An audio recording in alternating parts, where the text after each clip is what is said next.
Senior सूबाई वज़ीर शर्जील इनाम मेमण चयो आहे त सिंध में 1000 खां वधीक ईवी बसूं आणे चुका आहियूं। सिंध हुकूमत ट्रांसपोर्ट जे शोबे में इनक़लाबी क़दम खणी रही आहे। सिहत जे शोबे में सिंध एतिरी तरक़ी कई आहे जो केपी किंग पंजाब जा माण्हू बि इलाज लाइ सिंध में अचनि था। कराची में प्रेस कॉन्फ्रेंस करे सीनियर सूबाई वज़ीर शर्जील इनाम मेमण चयो त केपीके में पाक फौज जे शहीद थियल 13 जवाननि खे ख़राज अक़ीदत पेश करे थो। पाक फौज हर महाज़ ते दुश्मन सां मुक़ाबलो करे शिकस्त ॾेई रही आहे। शर्जील मेमण चयो त भारत हिक तरफ़ो सिरतास मुआहिदो ख़त्म नथो करे सघे।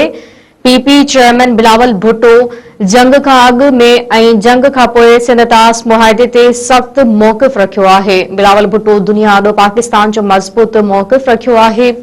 शर्जील मेमण चयो त सिंध हुकूमत सूबे जे अवाम जी बहितरी लाइ कम करे रही आहे। बजट में पघारुनि में 12% ऐं पेंशन में 8% वाध कई वई। सूबे में 2 लख खां वधीक घरनि खे मुफ़्त सोलर सिस्टम ॾेई रहिया आहियूं। बोर्ड मुतासिरनि लाइ 1 लख घरनि जी तामीर जो कम जारी आहे।